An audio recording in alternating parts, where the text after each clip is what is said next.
अन्न का मन से कनेक्शन है, as a food through the mind. लेकिन आज हमको ये चीज पता नहीं है। आज हम 5 स्टार होटल में जाते हैं, रेस्टोरेंट्स में जाते हैं, तो रेडीमेड ही खाना खाते हैं, स्नैक्स वगैरह लेते हैं। तो जो व्यक्ति भोजन बनाने वाला है, अगर उसके मन में गंदे डर्टी थॉट्स आ रहे हैं, नेगेटिव थॉट्स चल रहे हैं, वो कोई नशा करता है, गलत कर्मों में अगर फंसा हुआ है, तो उसके हाथों से भी वाइब्रेशन निकलते हैं, आंखों से भी वाइब्रेशन निकलते हैं। भले वो खाना डिलीशियस है, स्वादिष्ट है, लेकिन उसके बावजूद उसके अंदर जो वाइब्रेशन है, उसका असर हमारे मन के ऊपर भी होता है।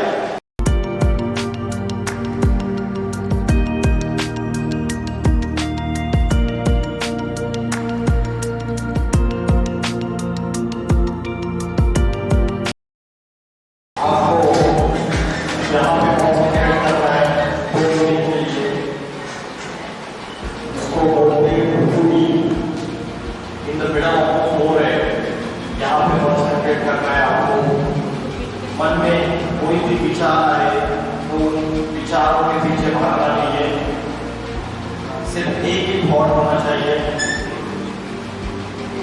मैं आत्मा स्टार हूं। जैसे आकाश में स्टार चमकता है, पॉइंट ऑफ लाइट, वैसे पॉइंट ऑफ लाइट यहाँ पे इमेजिन करना है आपको।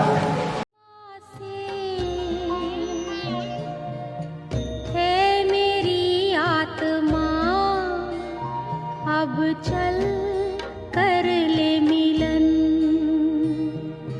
परमानंद का अनुभव कर, ओ परमानंद का अनुभव कर, तू धन्य बना जीवन।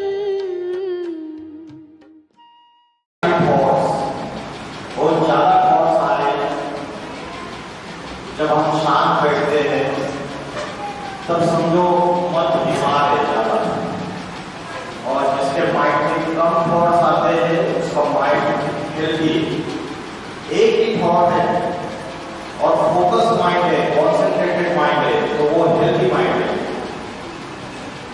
तो आज का टॉपिक है the wisdom of Gita. Bhagavad Gita ये कोई धर्म ग्रंथ नहीं है, स्पिरिचुअल बुक। सारे जितने भी धर्म है, क्रिश्चियन, मुस्लिम, बौद्ध, सिख, इन सभी धर्मों के जितने भी स्कॉलर्स हैं, रिलीजियस स्कॉलर्स, इन्होंने इस बात को एक्सेप्ट किया है कि श्रीमद् भगवद गीता सर्वशास्त्र शिरोमणि है, the jewel among all the scriptures. और श्रीमद् भगवद गीता जो है सभी शास्त्रों का माय बाप है। श्रीमद् भगवद गीता ये एक ही ऐसा स्पिरिचुअल बुक है जिसकी गीता जयंती भी मनाई जाती है, गीता जयंती। तो श्रीमद् भगवद गीता जो है वो स्वयं भगवान वाच है। IIT कानपुर, जो IIT के स्टूडेंट्स हैं कानपुर के, उन्होंने श्रीमद् भगवद गीता के ऊपर बहुत रिसर्च किया है, उनकी एक वेबसाइट दी है, और भगवद गीता की जो अलग अलग कमेंट्रीज है उसका रिसर्च करके उन्होंने एक वेबसाइट पर डाला है।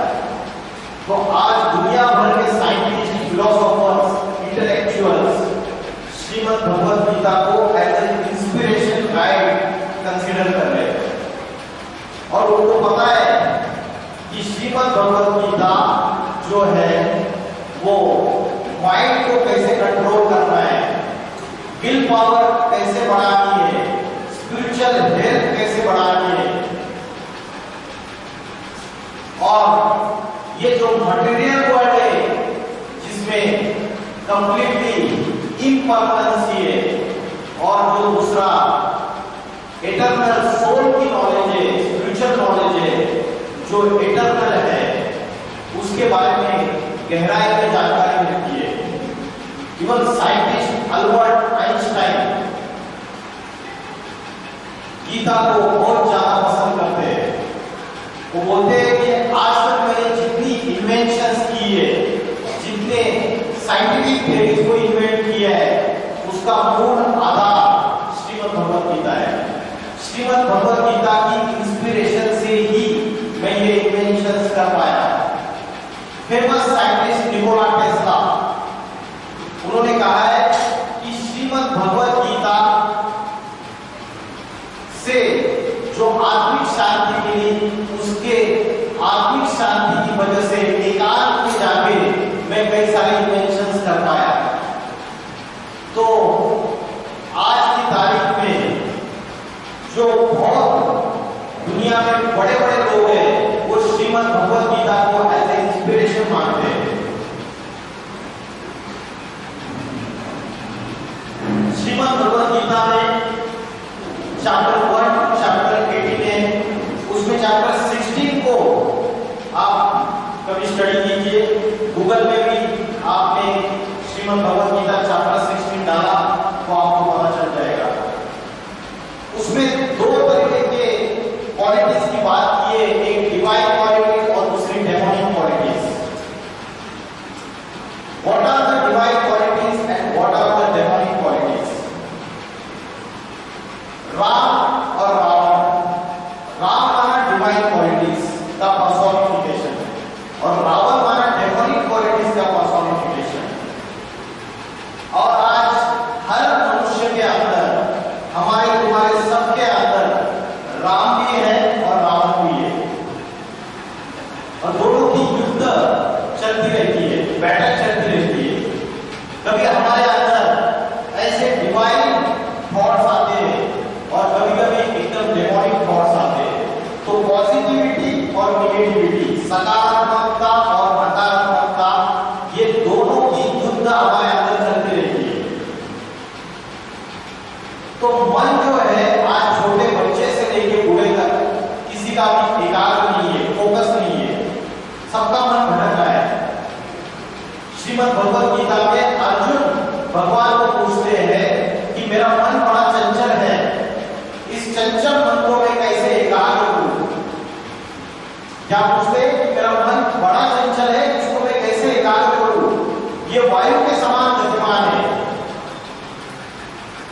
तो अर्जुन तो धनुर्धारी था, कॉन्सेंट्रेटेड माइंड, उसके बावजूद वो बोलता है कि मेरा मन बड़ा चंचल है, मैं इसको कैसे एकाग्र करूं?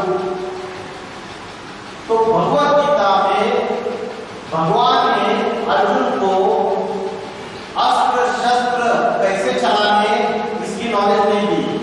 भगवान ने अर्जुन को जो नॉलेज दी, इस मन को कैसे कंट्रोल करना है, चंचल मन को। और ट्रू विजडम क्या है? स्थित प्रज्ञ मनुष्य कौन सा होता है? जिसका स्टेबल माइंड है, जिसका स्टेबल इंटेलेक्ट है, ऐसा पुरुष कौन है? कर्म योग क्या है कि while performing actions we have to remain in detached stage. Detachment क्या होती है? जैसे कमल पुष्प होता है, लोटस फ्लावर, क्या होता है उसकी क्वालिटी किसको पता है? कमल के फूल की क्वालिटी क्या होती है? जानकारी है किसको?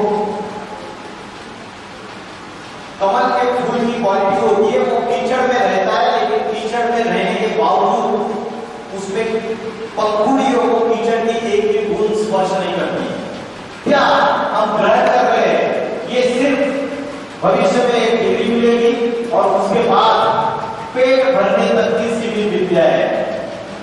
इससे किसी भी प्रकार की कैरेक्टर डेवलपमेंट, स्पिरिचुअल डेवलपमेंट नहीं हो सकती। आज कोई भी स्कूल, कॉलेज, यूनिवर्सिटी में आत्मा का ध्यान करने का, मन को एकाग्र करने का, अपनी स्पिरिचुअल हेल्थ बढ़ाने का नॉलेज नहीं दिया जाता है।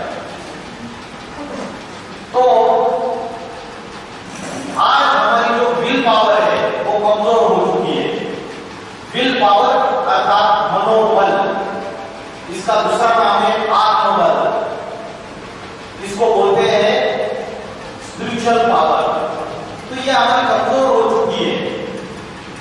आज बड़े बड़े scientists, philosophers, IAS officers, engineers, doctors, वकील सुसाइड करते हैं, डिप्रेशन आ गया, बोलते हैं आत्महत्या। आत्महत्या क्योंकि आत्मा की नॉलेज नहीं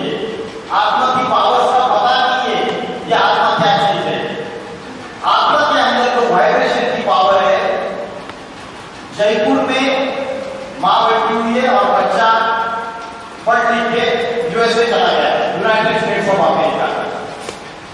वीडियो कॉलिंग का नेटवर्क फेल है, वीडियो कॉलिंग नहीं लग रही है और माँ को बच्चे से बात करनी है, तो माँ बच्चे को याद करती है और बच्चे को टचिंग होता है अमेरिका में कि माँ ने मुझे याद किया, 7 समुद्र पार, हजारों किलोमीटर दूर। तो ये मन के संकल्पों की और वाइब्रेशंस की पावर है। जैसे आज वायरलेस कम्युनिकेशन आ गया और अमेरिका में जो व्यक्ति बैठा है उससे फोन पे आप बात कर सकते हैं, फ्रीक्वेंसीज का खेल है। तो ये इतनी साइंटिफिक डेवलपमेंट हो गई, लेकिन ये साइंस के साधनों में हम ऐसे फंस गए। आज की जो यंग जनरेशन, सिर्फ यंग जनरेशन ही नहीं, सभी ऐसे ही साइंस के साधनों में फंस गए कि जैसे एडिक्टेड हो गए, एडिक्शन हो गई उसकी, और उसकी वजह से हमारी मन बुद्धि सक्रिय नहीं है, एकाग्र नहीं है। तो मन के वाइब्रेशन की जो ताकत है वो हम भूल गए, साइंस के साधनों में फंस गए। मन के थॉट्स की जो पावर है वो भूल गए। आपने लॉ ऑफ अट्रैक्शन सुना है? Law of attraction, law of attraction as you think so you become. जैसे आप सोचते हो वैसे ही आप बनते हो। As you imagine so you create. जैसे आप इमेजिन करते हो, मन में जो आपके चलता रहता है वैसे ही चीजें प्रैक्टिकल आता है, प्रैक्टिकल में आती है। और कई बार ऐसे होता है कि आपने जैसे सोचा है, लेकिन हमारे माइंड की पावर अगर ज्यादा है तो हमारे मन के संकल्प सक्सेसफुल एक्शन में परिवर्तित हो सकते हैं। लेकिन आज हम मन की शक्ति को भूल गए। सवेरे से लेकर रात तक 24 घंटे में हम कितना समय अपने मन को एकाग्र करने के लिए, अपनी आत्मा की बैटरी चार्जिंग करने के लिए, माइंड में पॉजिटिव थॉट्स लाने के लिए और नेगेटिव थॉट्स को भगाने के लिए कितना समय देते हैं हम? 24 आवर्स में आधा घंटा देते हैं, 15 मिनट देते हैं, या कुछ भी समय नहीं देते हैं हम? बताइए। हाँ जी, हम 1 घंटा भी देते हैं या 24 घंटे देते? 24 आवर्स में आप 1 घंटा भी अपने मन को एकाग्र करने के लिए, अपनी स्पिरिचुअल पावर बढ़ाने के लिए नहीं देते हैं। जैसे मोबाइल की बैटरी डिस्चार्ज होती है, वैसे आत्मा की बैटरी भी डिस्चार्ज होती है। तो श्रीमद् भगवद गीता हमें सेल्फ रियलाइजेशन की बात बताती है। आप बोले हमें तो रियलाइजेशन है, मैं कविता हूँ, मैं राजेश हूँ, मैं डॉक्टर हूँ, मैं इंजीनियर हूँ, मैं हिंदू हूँ, मैं मुस्लिम हूँ, मैं बंगाली हूँ, मैं राजस्थानी हूँ, मैं बिहारी हूँ। हम अपनी जाति, धर्म, अपनी क्वालिफिकेशन, अपने शरीर का नाम, इससे हमारी आइडेंटिटी हम अपनी बताते, यही हमारा रियलाइजेशन रहता है। तो ये हमारा असली रियलाइजेशन, मैं कौन हूँ, ये सबसे मुख्य पहेली है। इस पहेली का जवाब आज साइंस भी नहीं दे पाई। साइंस ने बड़े-बड़े इन्वेंशंस किए, साइंस ने बहुत सारे अलग-अलग टेक्नोलॉजीज को डिस्कवर किया, लेकिन उसके बावजूद साइंस इस पहेली का जवाब नहीं दे पाए। हु एम आई, मैं कौन हूँ? उसका जवाब श्रीमद् भगवद गीता में जो नॉलेज है वो पूरी की पूरी सेल्फ रियलाइजेशन की नॉलेज है। अगर सेल्फ रियलाइजेशन हो गया तो गॉड से रियलाइजेशन हो सकता है। आज हर एक व्यक्ति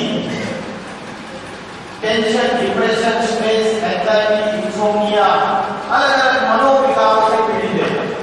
शरीर को अगर बीमारी आती है तो आप शरीर के डॉक्टर के पास जाते हैं। मेडिकल साइंस में बहुत ज्यादा एडवांस प्रोग्रेस करती है, आयुर्वेदा है, एलोपैथी है, लेकिन एक्चुअल में जब मन बीमार हो जाता है या मन की शक्ति कमजोर हो जाती है तो उस समय हमारे पास कोई भी आज समाज में ये स्पिरिचुअल डॉक्टर्स नहीं है। तो स्पिरिचुअलिटी जो है, इसको बोलते हैं आध्यात्मिकता, इसमें ये सारी सॉल्यूशंस है। और आध्यात्मिकता है अधिक मतलब अंदर प्लस आत्मा। आत्मा के अंदर की जो नॉलेज है वो आध्यात्मिकता है। आज हम आत्मा के अंदर की नॉलेज भूल गए। आज साइंस ने जो प्रोग्रेस किया तो 2 तरीके की प्रोग्रेस या ह्यूमन बीइंग या एनिमल्स की जो बॉडी है उसके हिज्जे का हर एक ऑर्गन का, उसके हर एक बीमारियों का नॉलेज साइंस के पास है, मेडिकल साइंस के पास है। और मॉडर्न साइंस ने दूसरी तरक्की की। आज जो पदार्थ है उसको हम बोलते हैं मटेरियल। पदार्थ है, पदार्थ के अंदर एटम्स एंड मॉलिक्यूल्स है, उसका इतना रिसर्च किया कि जिससे ऐसे ऐसे इंस्ट्रूमेंट्स इक्विपमेंट बनाए, इंटरनेट टेक्नोलॉजी आई, रोबोटिक्स टेक्नोलॉजी आई, आर्टिफिशियल इंटेलिजेंस आया, हेलीकॉप्टर्स, जेट्स, मिसाइल्स, बहुत सारे इन्वेंशन किया।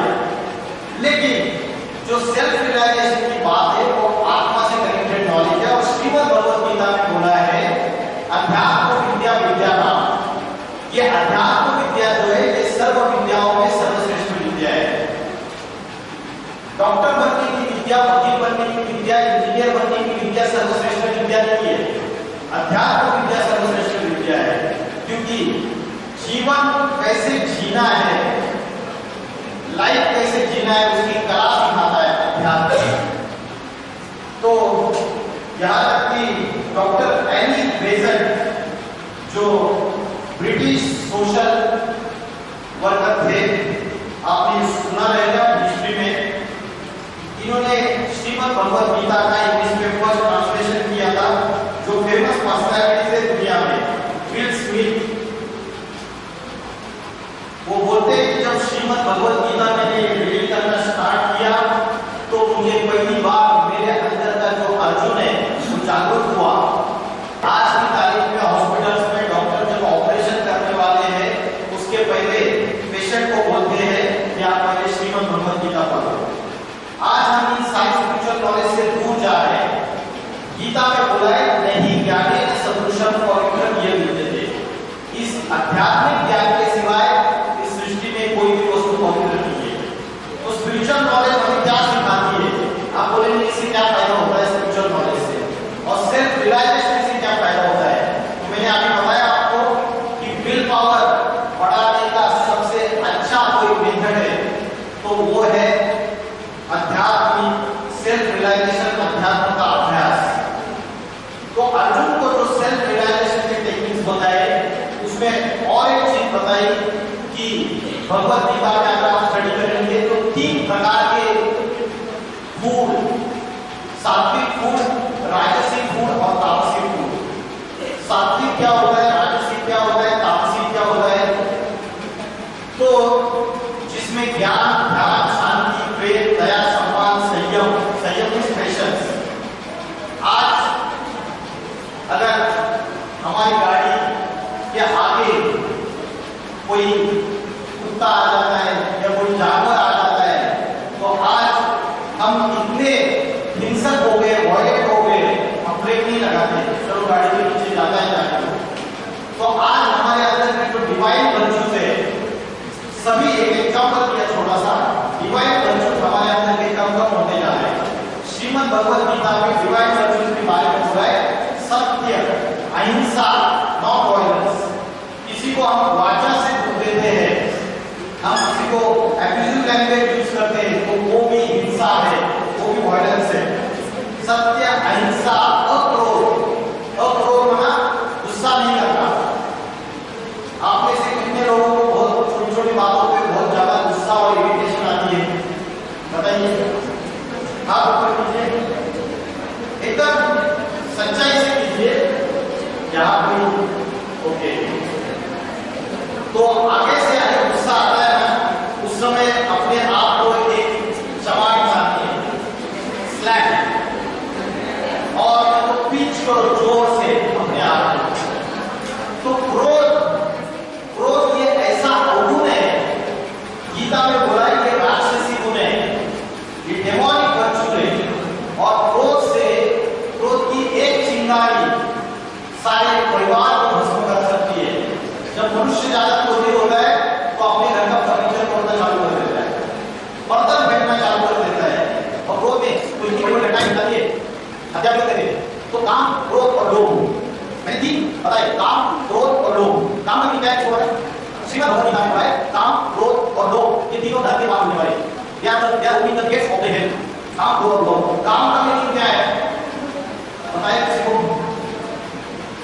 काम मीन्स कामना, कामना मीन्स डिजायर, इच्छा। और इच्छाओं में सबसे प्रबल इच्छा कौन सी है? Which is the strongest desire? बताइए किसी को। हाँ जी, डिजायर। हमें अनेक इच्छाएं होती है हमारे अंदर, अलग अलग इच्छाएं हमारे अंदर निर्माण होती है। तो उन इच्छाओं में सबसे प्रबल इच्छा कौन सी है? Which one? Which is the strongest desire? कोई बताएगा? The strongest desire is lust, sexual desire. तो जितने भी बाकी के डिजायर से एंगर, उसके बाद third one is the attachment. Shrimad Bhagavad Gita में बोला है these are opening the gates of the hell।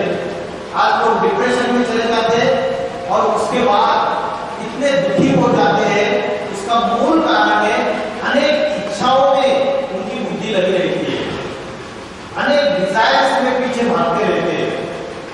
Shrimad Bhagavad Gita में बोला है संगात संजायते कामा, मीन्स अटैचमेंट, किसी भी चीज की अटैचमेंट से डिजायर डेवलप होती है।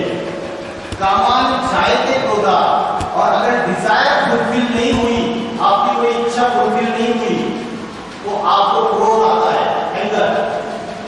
क्रोधान बहुत सम्मोहा, और उससे मूर्खता आती है, स्टुपिडिटी, और हम जो काम नहीं करना चाहिए वो कर बैठते हैं। सम्मोहा बुद्धि नाशा, इसके बाद बुद्धि का नाश होता है। बुद्धि नाशा तो प्रणश्यन्ति, उसके बाद प्राणों का नाश होता है। तो आज अनेक गलत चीजों के एडिक्शंस में भी यंग जनरेशन फंस रही है, और उसकी वजह से कंप्लीटली उन चीजों से अटैच होके अपना इंटेलेक्ट जो है, बुद्धि, उसका विनाश कर रहे हैं। तो श्रीमद् भगवद गीता की जो नॉलेज है वो हमें राइटियस पाथ पे लेके जाती है। तो 3 प्रकार के फूड है, सात्विक भोजन, राजसी भोजन, तामसी भोजन। तो डिवाइन वर्च्यूज हमारे अंदर जो है वो सात्विक भोजन से आते हैं। शास्त्रों में बोला है जैसे खाओगे अन्न वैसे बनेगा मन, और जैसे पियोगे पानी वैसे होगी वाणी। अन्न का मन से कनेक्शन है, as a food through the mind. लेकिन आज हमको ये चीज पता नहीं है। आज हम 5 स्टार होटल में जाते हैं, रेस्टोरेंट्स में जाते हैं, तो रेडीमेड ही खाना खाते हैं, स्नैक्स वगैरह लेते हैं। तो जो व्यक्ति भोजन बनाने वाला है, अगर उसके मन में गंदे डर्टी थॉट्स आ रहे, नेगेटिव थॉट्स चल रहे, वो कोई नशा करता है, गलत कर्मों में अगर फंसा हुआ है, तो उसके हाथों से भी वाइब्रेशन निकलते हैं, हाथों से भी वाइब्रेशन निकलते हैं। भले वो खाना डिलीशियस है, स्वादिष्ट है, लेकिन उसके बावजूद उसके अंदर जो वाइब्रेशन है उसका असर हमारे मन के ऊपर भी होता है। इसलिए बोलते हैं जैसे खाओगे अन्न वैसे बनेगा मन। लेकिन ये सारी सूक्ष्म चीजें और ये सारी फ्यूचर चीजें इसको आज हम भूल गए। पहले जो भोजन खाते थे बोलते थे अपना हाथ रखना, अपने हाथ से बनाए हुए भोजन सर्वश्रेष्ठ भोजन है। और कलयुग में 2 दोष है, अन्न दोष और संग दोष। बैड कंपनी, अगर बैड कंपनी है तो हमें गड्ढे में लेके जाती है, अच्छी कंपनी है तो हमें बहुत प्रोग्रेस होती है हमारी। तो जैसा संग वैसा रंग। अगर खरबूजे का संग किया तो खरबूजा खरबूजे जैसे ही गुना है।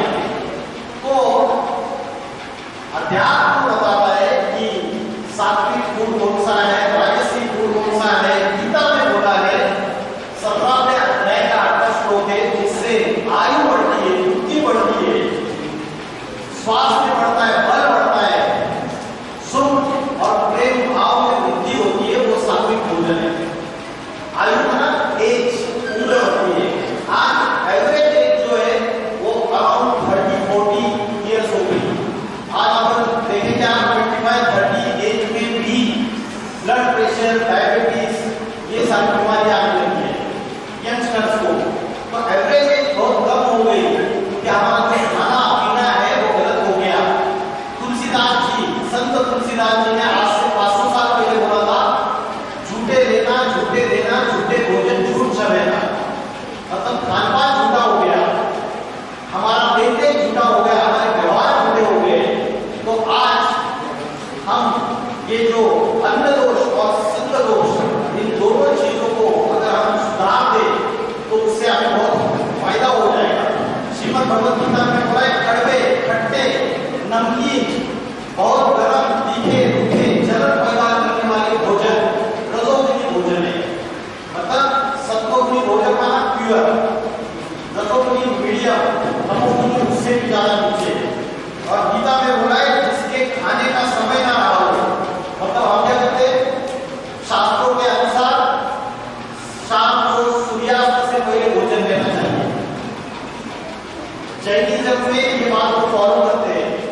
सनसेट होने से पहले। और जो अच्छे आयुर्वेदिक डॉक्टर से वो पूछेंगे वो भी ये बात बताएंगे। लेकिन आज हम रात को 12 बजे 1 बजे खाना खाते हैं, तो जिसके खाने का समय ना हो, स्वादहीन, सड़ा हुआ, बासी, झूठा और अपवित्र भोजन तामसिक भोजन है। फ्रिज में रखते 7-7 दिन वो चीजें बना के खाते हैं, तो ये सारा तामसिक भोजन है। तो इसका मन के ऊपर भी असर होता है। तो वाइब्रेशन जो है ये मन के संकल्पों से वाइब्रेशन निकलते हैं। अगर पॉजिटिव वाइब्रेशन से, तो उससे जो आजू-बाजू का एनवायरनमेंट है वो भी पॉजिटिव और प्योर बनता है। तो इसका गीता में जो सेल्फ रियलाइजेशन की बात है, वो एमआई की बात है, मैंने बताया हमारी असली आइडेंटिटी जो है वो हम भूल चुके हैं। तो हमारी असली आइडेंटिटी क्या है? किसी को पता है हमारी असली आइडेंटिटी क्या है? Who am I? I am a peaceful soul. Soul immortal है, इटर्नल है, अजर, अमर, अविनाशी है। और भगवत गीता बोलती है कि शरीर जो है वो विनाशी है। मरता क्या है? शरीर मरता है या आत्मा मरती है? शरीर। तो आत्मा एक एनर्जी है, एक प्राण शक्ति है, जिसको बोलते हैं चेतना या कॉन्शियसनेस। तो जिसके अंदर आत्मा का बल ज्यादा है, उतनी उसकी कॉन्शियसनेस ज्यादा है। सबसे हाईएस्ट कॉन्शियसनेस किसकी है? सबसे हाईएस्ट कॉन्शियसनेस किसकी है? आत्मा की शक्ति या चेतना या कॉन्शियसनेस सबसे हाईएस्ट किसकी है? हाँ जी, बताइए। किसी को भी नहीं पता। परमात्मा, परम मीन्स श्रेष्ठ, आत्माओं में सबसे श्रेष्ठ, जो सबसे पावरफुल है, जिसकी कॉन्शियसनेस सबसे ज्यादा है। अगर कोई बैटरी डिस्चार्ज हो गई तो बैटरी का कनेक्शन बड़ी बैटरी वाला जनरेटर से जोड़ा जाता है चार्जिंग करने के लिए। वैसे ये आत्मा रूपी बैटरी जो है हमारी, ये आत्मा रूपी बैटरी हमारी अनेक जन्म लेते लेते अपनी कमी in cycle of birth and death हमारी आत्मा की शक्ति क्षीण हो रही है। क्यों क्षीण हो रही है? हमारा मन चंचल हो रहा है, बुद्धि अनस्टेबल हो रही है। उसका मुख्य रीजन है, मैंने आपको बताया, काम, क्रोध, लोभ, मोह, अहंकार। लोभ मीन्स ग्रीड, लालच। तो ये जो 5 विकार है, इस 5 विकारों ने मनुष्य के मन और बुद्धि को ग्रसित कर दिया है, सभी के। और उसकी वजह से आज हमारा मन चंचल है, अनस्टेबल है। तो फिर इस चंचल मन को एकाग्र कैसे किया जाए? What is the solution? और कैसे शांति, साइलेंस की पावर हम अनुभव कर सकते हैं? क्योंकि साइलेंस के साथों से आज हम और भी अशांत हो रहे हैं। साइलेंस की पावर नहीं मिल रही है आपको। तो साइलेंस की पावर लाने के लिए हमें ये पता होना चाहिए आत्मा इस शरीर में कहाँ रहती है। किसी को पता है आत्मा कहाँ रहती है? श्रीमद् भगवत गीता में बोला है कहाँ रहती है आत्मा शरीर में? श्रीमद् भगवत गीता में बोला है घोर मध्य प्राण अवश्य समय का, रूढ़ी के मध्य में प्राण शक्ति स्थित है यहाँ पे। तो उसका और एक प्रूफ है, भारत की कन्या माता जो है यहाँ पे बिंदी लगाती है और पुरुष लोग यहाँ पे टीका या तिलक लगाते हैं। द्वापर युग से जब ऋषि मुनियों को ये पता चला कि मनुष्य बॉडी कॉन्शियसनेस में जा रहा है, तो सोल कॉन्शियसनेस रहे, इसके लिए बिंदी लगाने की और टीका लगाने की परंपरा शुरुआत हो गई। तो आत्मा जो है ये ढूंढी के बीच में जा रही है। इसका ध्यान कैसे करें? और इसका ध्यान रखने का सबसे अच्छा समय कौन सा है? पूरे दिन में सबसे अच्छा समय कौन सा है? सूर्योदय से पहले प्रातःकाल ब्रह्म मुहूर्त का समय है। ये ब्रह्म मुहूर्त का समय है जिसको साइंस भी मानता है कि उस समय कॉस्मिक एनर्जी सबसे ज्यादा होती है। उस समय अगर हम उठते ही अपने बुद्धि के बीच में मैं आत्मा स्टार हूं, पॉइंट ऑफ टाइम इमेजिन करो, हाफ एन आवर डेली 4 बजे उठ जाओ, क्योंकि ब्रह्म मुहूर्त का जो समय होता है सवेरे 2 बजे से लेकर 5 बजे तक का होता है। उस समय उठ के आप अपने सारे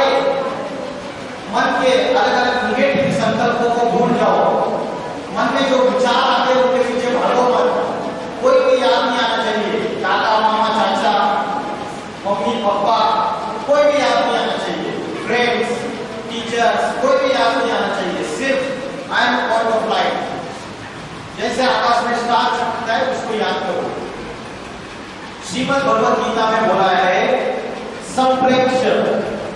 संप्रेक्ष का अर्थ है कि आंखें खुली रख के भ्रुकुटी के बीच में हम चंचल मन को एकाग्र करें, आंखें खुली रख के। आज जितने भी मेडिटेशन के टेक्निक सिखाए जाते हैं, आज मार्केट में बहुत सारे मेडिटेशन के कोर्सेज भी कराए जाते हैं। उसमें क्या किया जाता है? आंखें बंद करके अभ्यास कराया जाता है। आंखें बंद करेंगे आप तो आप किसी पर्टिकुलर टाइम में मेडिटेशन में रह सकते हैं। अगर आप आंखें खुली रख के अपने मन को कंट्रोल करने का अभ्यास करेंगे तो उसे श्रीमद् भगवत गीता में बोला है कर्म योग। कर्म करते हुए आपको आत्मा की स्मृति में और परमात्मा की याद में रहना है, while performing the actions।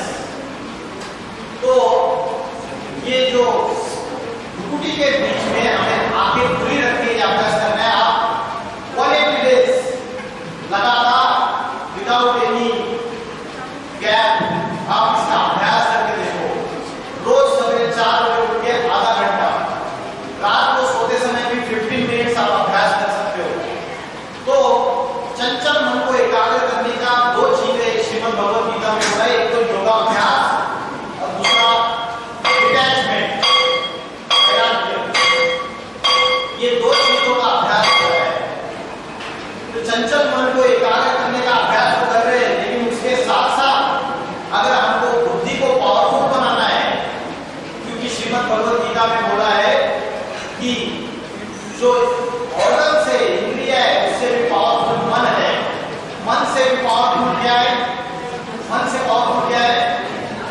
मन से पावरफुल है बुद्धि, और बुद्धि से भी पावरफुल बुद्धिमानों का बुद्धि, इंटेलेक्चुअल ऑफ द इंटेलेक्चुअल्स परमात्मा है, हाईएस्ट कॉन्शियसनेस, सुप्रीम पावर। उसको कोई गॉड करके पुकारता है, कोई अल्लाह करके पुकारता है, कोई उसको ईश्वर या शिव करके पुकारता है। तो मन से भी पावरफुल बुद्धि है, और बुद्धि क्या करती है? डिसीजन मेकिंग पावर है, निर्णय करती है क्या सही है क्या गलत है। मन सोचता है, विचार करता है, और बुद्धि डिसीजन मेकिंग पावर है। तो हमारी बुद्धि की शक्ति कमजोर हो चुकी है, मन की शक्ति कमजोर हो चुकी है। तो इसको पावरफुल करने के लिए हमें रोज ब्रह्म मुहूर्त के समय यह अभ्यास करना है, मन को एकाग्र करने का। दिन भर भी हर 1 घंटे में 5 मिनट्स आप यह अभ्यास कर सकते हो। क्लासरूम में बैठे बैठे भी अभ्यास कर सकते हो। और दूसरी बात है स्पिरिचुअल नॉलेज, क्योंकि जैसे हम शरीर के ऊपर जो मैला, हमारे शरीर के ऊपर जो मैला लगता है, तो हम क्या करते हैं?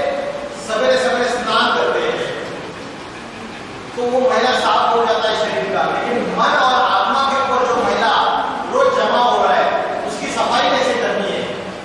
श्रीमद् भगवत गीता में बोला है ज्ञान निर्धूत कर्मशाप। ये ज्ञान का जल है जिससे आप आत्मा के ऊपर का मैला को, आत्मा के ऊपर जो पाप है, पाप कर्म का जो लेपचेप चढ़ा हुआ है, उसकी सफाई कर सकते हैं, उसकी क्लींसिंग कर सकते हैं। जैसे बॉडी का डिटॉक्सिफिकेशन होता है, वैसे मन का और आत्मा का भी डिटॉक्सिफिकेशन होता है। तो उसके लिए आपको रोज 1 घंटा स्पिरिचुअल नॉलेज, स्पिरिचुअल क्लासेस करने हैं, जिससे पॉजिटिव थॉट्स आपके माइंड में आए। अगर पॉजिटिव थॉट्स अंदर आएंगे तो नेगेटिव थॉट्स बाहर जाएंगे, तो क्लींसिंग हो जाएगी। और दूसरी चीज योगाभ्यास करना है। योग माने एक्सरसाइज नहीं, जो रामदेव बाबा सिखाते हैं योगासन को बनाया, वो एक्सरसाइज मतलब योग नहीं है। भारत का जो प्राचीन राजयोग है वो श्रीमद् भगवत गीता में बोला है, उसका असली मीनिंग है योग का अर्थ है कनेक्शन। किसका किससे कनेक्शन? योग का अर्थ है यूनियन। किसका किससे कनेक्शन? योग मतलब कोई बताएगा? आत्मा का परमात्मा से, और उसकी हाईएस्ट कॉन्शियसनेस है। इन दोनों का जो कनेक्शन है वही योग है। और जो राजयोग की बात है, जिसको श्रीमद् भगवत गीता में बताया है, वो राजयोग माना योगासन प्राणायाम की एक्सरसाइजेस नहीं है। आज हम इंटरनेशनल योगा डे मनाते हैं, लेकिन हमको सही मीनिंग पता नहीं है। राजयोग मतलब जो गीता में जिसका वर्णन किया है, उस राजयोग का मीनिंग है चंचल मन को, अनस्टेबल राजयोग, अनस्टेबल माइंड, चंचल मन को आत्मा में यहाँ पे भ्रुकुटी के बीच में स्थिर करके परमात्मा से कनेक्शन जोड़ना, सुप्रीम पावर से कनेक्शन जोड़ना, तो ये राजी हो गए। लेकिन आप कहेंगे सर आप बात तो बता रहे लेकिन भगवान को तो देखा ही नहीं है। माँ ने तो अपने बच्चे को देखा है तो माँ याद करती है। अच्छा माँ बच्चे को याद करती है, बच्चा अमेरिका चला गया तो माँ क्या आंखें बंद करके याद करती है क्या? नहीं, पालथी मार के बैठती है क्या? सीधा ऐसे करके बैठती है क्या याद करने के लिए बच्चे को? माँ को कोई सॉन्ग बजाना पड़ता है क्या याद करने के लिए? कोई डांस करना पड़ता है बच्चे को याद करने के लिए? उसकी फोटो देखनी पड़ती है? नहीं, वो जिससे सच्ची प्रीत है, सच्ची मोहब्बत है, उसको स्वतः ही याद आता है और उसके जो वाइब्रेशन है वो सामने वाले को टच हो जाते हैं। Telepathy is the science transmission of thoughts from one mind to another mind.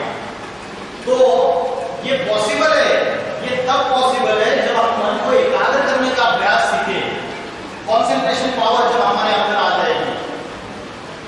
तो ये जो वाइब्रेशन की शक्ति है, श्रीमद् भगवद गीता में इसके बारे में बोला है, यतो यतो निश्चरति मनः चंचल अस्थिरम ततस्ततो नियमेन तदात्मान्येव वशं है।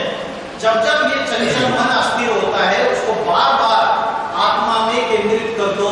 यहाँ पे बार बार अभी हमारा माइंड और इंटेलेक्ट, ये जो बॉडी है, इस बॉडी में कौन से ऑर्गन्स की तरफ ज्यादा जा रहा है? भूख लगती है तो पेट की तरफ बुद्धि जाती है। अच्छा खाना खाना है बढ़िया बढ़िया तो जीभ की तरफ बुद्धि जाती है, डिलीशियस। तो ये जो अलग अलग ऑर्गन्स है, सेंसेस है बॉडी में, 5 ज्ञानेंद्रिय और 5 कर्मेंद्रिय, तो हमारी बुद्धि का जो झुकाव है वो डाउनवर्ड से, जो 5 ऑर्गन्स है ज्ञानेंद्रिय और 5 कर्मेंद्रिय, हमारी बुद्धि डाउनवर्ड जा रही है और इसको कहते हैं उत्तमांग। उत्तमांग में जब हम बुद्धि को सक्रिय करते हैं, स्टेबलाइज करते हैं, तो हमें प्रचंड ट्रिमेंडस एनर्जी, आप करके देखिए आपको ट्रिमेंडस एनर्जी फील होगी यहाँ पे। तो आत्मा का अभ्यास किया। दूसरी बात स्पिरिचुअल नॉलेज, मैंने बोला ज्ञान जल से आत्मा के ऊपर का पहला साफ कर सकते हैं। उसके लिए रोज स्पिरिचुअल क्लासेस करने पड़ेंगे 1 घंटा। अलग अलग वीडियोस भी हमारे वेबसाइट पे, यूट्यूब चैनल से क्योंकि वीडियोस अवेलेबल है, आप सुनिए। जैसे घर में कचरा कूड़ा जमा होता है तो कितनी बार सफाई होती है? 2 बार, सवेरे और शाम को करते हैं ना। तो कचरा साफ करने के बाद कहाँ डालते हैं? डस्टबिन में। और दूसरे दिन सवेरे वो स्वच्छता अभियान की गाड़ी आती है, क्या गाना गाते हो? क्या क्या क्या इरादा कर लिया हमने स्वच्छता, तो इरादा हमने बाहर का कचरा साफ करने का कर लिया, लेकिन अंदर का जो कचरा है वो साफ करने का इरादा हमने कर दिया नहीं है। गांधी जी के 3 बंदर है, बुरा मत सुनो, बुरा मत कहो और बुरा मत सोचो। लेकिन ये तीनों बंदर हम तीनों को वायलेट कर देते हैं रोज, और रोज हम बुरा सोचते हैं, बुरा कहते हैं और बुरा देखते भी है। तो ये जो रोज गार्बेज जमा हो रहा है उसकी रोज की क्लींसिंग होनी चाहिए। उसके लिए 2 बातें बताई मैंने। डिटैच होकर कर्म करना है, योग अभ्यास करना है मन को एकाग्र करने का, भ्रुकुटी के बीच में स्थित करने का, और तीसरा बताया मैंने स्पिरिचुअल नॉलेज, स्पिरिचुअल क्लासेस रोज 1 घंटा। अगर ये करोगे तो स्टेबल माइंड मिलेगा आपको। आत्मा और मन की जो ओरिजिनल क्वालिटीज है वो है पवित्रता, सुख, शांति, प्रेम और आनंद। ये आत्मा की ओरिजिनल क्वालिटीज है। जब आत्मा पहली बार इस दुनिया में आई और उसने बर्थ ले लिया, शरीर धारण कर लिया, तो ओरिजिनल क्वालिटी सारी एज इट इज थी 100%, प्रेम, शांति, आनंद, सुख, पवित्रता। लेकिन आज हम सबके अंदर ये सारी क्वालिटीज गायब होती जा रही है। आज जो प्रेम है ये स्वार्थ युक्त प्रेम है, सेल्फिश लव है ना? सही बोल रहा हूं ना? सच्चा प्रेम किसी के अंदर नहीं है। इधर पिताजी की डेथ हो जाती है और बच्चे आपस में प्रॉपर्टी के लिए झगड़ा करना चालू कर देते हैं और प्रॉपर्टी के लिए एक दूसरे की हत्या भी करना चालू कर देते हैं। तो आज जो प्रेम है वो स्वार्थ युक्त प्रेम है। तो आत्मा के अंदर की जो ओरिजिनल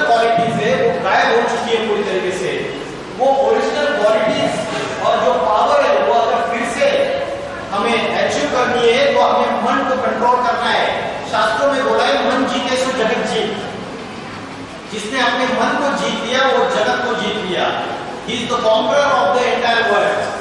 दूसरी बात बोलिए, मन के हारे हारे, मन के जीते जीते। अगर मन से कोई व्यक्ति हार जाता है, लाइफ में कब सिचुएशंस आती है, कॉम्प्लिकेटेड सिचुएशंस आती है, सर्कमस्टांसेस आती है, उसमें अगर हम अपने मन से हार जाते तो हम हार जाते कंप्लीटली। अगर मन हमारा पावरफुल है, विल पावर अच्छी है, तो हम जीत जाते हैं। तो आत्मा की तो बात पता चल गई, लेकिन परमात्मा से कनेक्शन कैसे जोड़ना है वो भी हम देखेंगे। उससे पहले ये चित्र है जिसमें आपने महाभारत में भी देखा रहेगा, अर्जुन रथ पे बैठे हुए और भगवान खुद सारथी है और ये जो घोड़े हैं ये दौड़ रहे हैं। तो अगर हम सूक्ष्म तरीके से इसको देखेंगे तो शास्त्रों में लिखा है, आत्मा नाम रथिनम विद्धि शरीरम रथमेव च। आत्मा क्या है? रथी है। रथी मीन्स व्हाट? पैसेंजर। आत्मा नाम रथिनम विद्धि शरीरम रथमेव च। शरीर गाड़ी है, लेकिन बुद्धि तुम सारथी विद्धि। बुद्धि ड्राइवर है, वो गाड़ी चलाने वाला। मन भद्रमेव च। मन लगाम है, इंद्रियानी हयानाहु, और इंद्रिया घोड़े हैं। आज मन का लगाम हमारा कमजोर हो चुका है और बुद्धि जो ड्राइवर है वो भी डिसीजन मेकिंग पावर जो है वो भी हमारी कमजोर हो चुकी है। आज हम जो डिसीजन लेते हैं उसमें बहुत सारी गलतियां कर देते हैं। राइट डिसीजन लेने की जगह रॉन्ग डिसीजन ले लेते हैं। तो उसकी वजह से ये जो घोड़े हैं और ये भाग है, ये कंट्रोल में नहीं है। श्रीमद् भगवत गीता में बोला है, इंद्रियों को जो वश में रखता है, कंट्रोल में रखता है, संयम में रखता है, वो स्थितप्रज्ञ पुरुष है। जो अपनी इच्छाओं को कंट्रोल में रखता है वो स्थितप्रज्ञ पुरुष है। जो डिजायरलेस है, इसके अंदर बहुत सारी डिजायर और उसकी वजह से वो दुखी होता है। तो आत्मा की बात तो हमें पता चल गई और ये भी पता चल गया कि आत्मा जो है ये 5 विकारों की वजह से, आज उसकी वजह से मन की पावर हमारी कमजोर हो चुकी है। राजयोग से हम अष्ट शक्तियों का अभ्यास कर सकते हैं और अष्ट शक्तियों को पावरफुल बना सकते हैं। आत्मा के अंदर 8 शक्ति है, या आपको दिखाई दे रहा है। सबसे पहली है सहन करने की शक्ति, पावर ऑफ टॉलरेंस, सहन करने की शक्ति। क्लास में अगर कोई आपको कुछ बोलता है, कोई इंसल्ट करता है हमारा, कोई हमारे पास गलत बातें फैलाता है, फेक न्यूज या झूठी झूठी अफवाहें फैलाता है, तो हमारे अंदर अगर सहन करने की शक्ति नहीं है तो हम डिप्रेशन में चले जाते हैं। दूसरा है समाने की शक्ति, सबको, सबके अवगुणों को, दुर्गुणों को, गलत बातों को अपने अंदर समाना। तीसरा है परखने की शक्ति, power to discriminate, decision making power और पावर टू फेस, सामना करने की शक्ति, पावर टू कोऑपरेट, सहयोग करने की शक्ति। पहले क्या होता था, एक फैमिली में 70 लोग इकट्ठा रहते थे परिवार में। सनातन धर्म के ऐसे परिवार होते थे, उसमें 70 लोग इकट्ठा रहते थे, एक चूल्हे पे खाना बनता था और परिवार का एक मुखिया होता था और उस मुखिया की बात कोई काटते नहीं थे। आज क्या हो गए, न्यूक्लियर फैमिलीज हो गए, 3-3, 4-4, 5-5 लोगों के परिवार हो गए, जॉइंट फैमिलीज ब्रेक हो गए। उसका कारण है सहयोग करने की जो शक्ति है ये कमजोर हो गई, team work, power to face कमजोर हो गई, प्यूरिटी की शक्ति कमजोर हो गई। तो ये सारी विस्तार को संकीर्ण बनाने की शक्ति, जैसे कछुआ होता है, कछुआ क्या करता है, जब जरूरत नहीं तो अपने ऑर्गन्स को अंदर ले लेता है, सिकुड़ लेता है। वैसे जो योगी पुरुष होता है, जो कंट्रोल, अपने माइंड को कंट्रोल में रखता है, अपने ऑर्गन्स को कंट्रोल में रखता है, वो योगी पुरुष उस कछुए के जैसा होता है। वो अपनी इंद्रियों को संयम में रखता है पूरी तरीके से। तो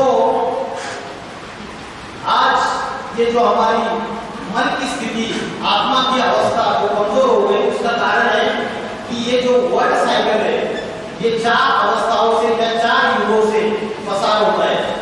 4 युग कौन से बताया आपको? हाँ जी, अभी कौन सा चल रहा है? सतयुग इज गोल्डन एज, त्रेता युग इज सिल्वर एज, द्वापर युग इज कॉपर एज और कलयुग इज आयरन एज। तो अभी जो कलयुग चल रहा है उसमें भी एक्सट्रीम सिचुएशन आ चुकी है। पाप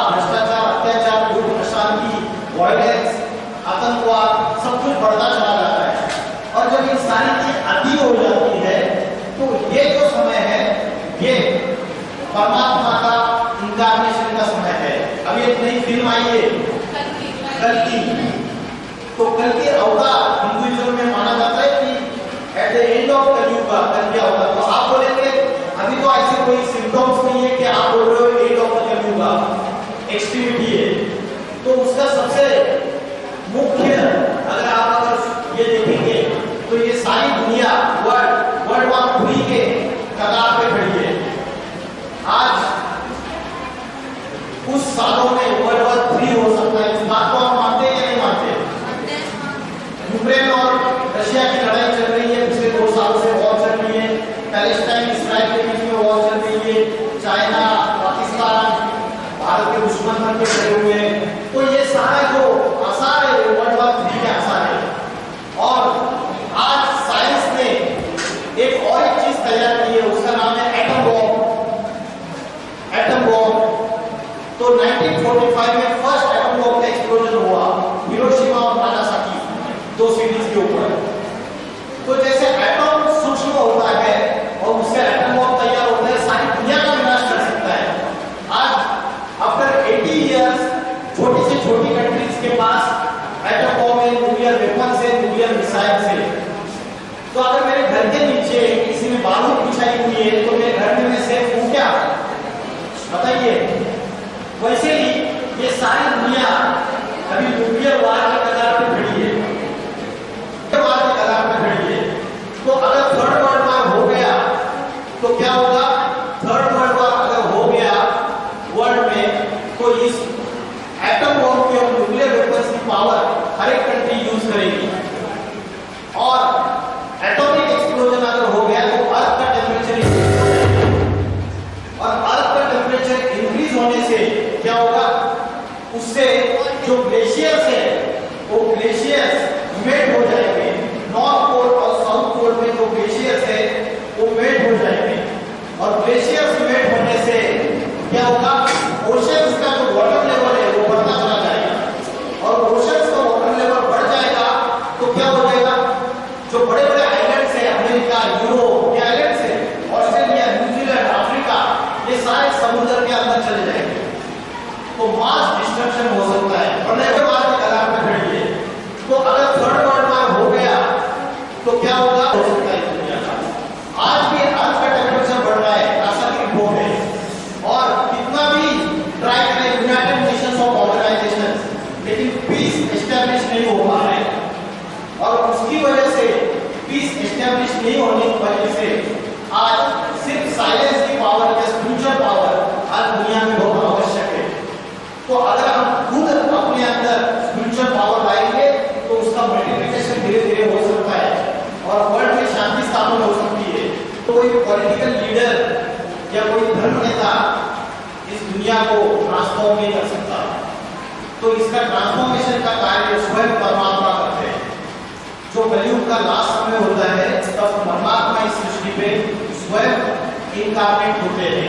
गीता में बोला है यदा यदा धर्मस्य ग्लानिर्भवति भारत, जब जो सत्य सनातन धर्म है उसकी ग्लानि होती है, अधर्म का बोलबाला होता है सारी दुनिया में, there is a increase in the irreligiousness, उस समय भगवान की सृष्टि पर अवतरित होते हैं। और वो जब आते हैं तभी असली राजयोग की प्रैक्टिस हम कर सकते हैं, सोल का प्यूरिफिकेशन कर सकते हैं, आत्मा का रियलाइजेशन कर सकते हैं। और जो प्यूरिफिकेशन होता है जिन सोल्स का, उनके द्वारा न्यू वर्ल्ड जिसको बोलते हैं सतयुग या गोल्डन एज, वो शुरुआत होता है। जैसे रात के बाद दिन आता है वैसे कलयुग के बाद सतयुग आता है। आज बहुत सारे स्पिरिचुअल स्कॉलर्स है, दूसरे रिलीजन्स के भी वो इस चीज को मानते हैं कि ये जो समय है ये एक्सट्रीम कयामत का समय है। तो बहुत सारे प्रेडिक्टर्स है, नॉस्ट्राडेमस का नाम सुना है आपने? प्रेडिक्टर जिनके प्रेडिक्शन बहुत पॉपुलर है, नॉस्ट्राडेमस, हीरो किंग, एंडरसन, जूलबर्ग, ये जो अलग अलग प्रेडिक्टर्स है उन्होंने प्रेडिक्शंस किए हुए कि 21st सेंचुरी में उत्तर भारत से एक महापुरुष का अवतार होगा। वो सारी दुनिया में ऐसी स्पिरिचुअल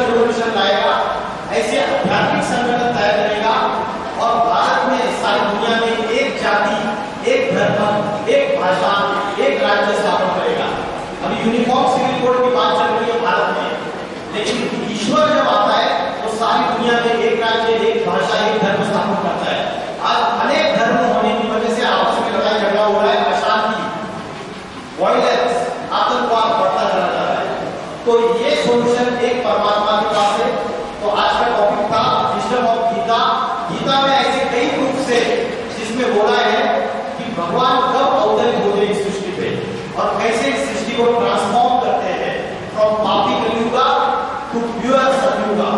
तो इतना बोलकर मैं रुकता हूँ। ओम नमः शिवाय। ओम शांति।